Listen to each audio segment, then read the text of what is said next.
Hello guys, আমার চ্যানেলটিকে একটা সাবস্ক্রাইব করে দেবেন। আজকে যে লাইভটা দেখাচ্ছি দেখেন, এই যে মুখ ফেসে গেছে, এই দেখেন মুখ ফেসে গেছে। হ্যাঁ, তো ইঁদুরটা এখন এই বস্তার ভিতর ঢুকিয়ে মারা হবে। দেখেন কীভাবে মারা হচ্ছে। বস্তাটা চালু করুন।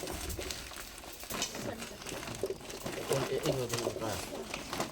যা যা চলে যা যা যা যা। ও ভাই ঢুকছে না, যা।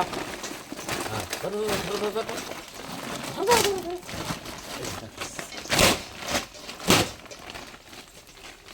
এই দেখো, এই হচ্ছে গেছো ইঁদুর বলে, গাছে থাকে। এই দেখেন।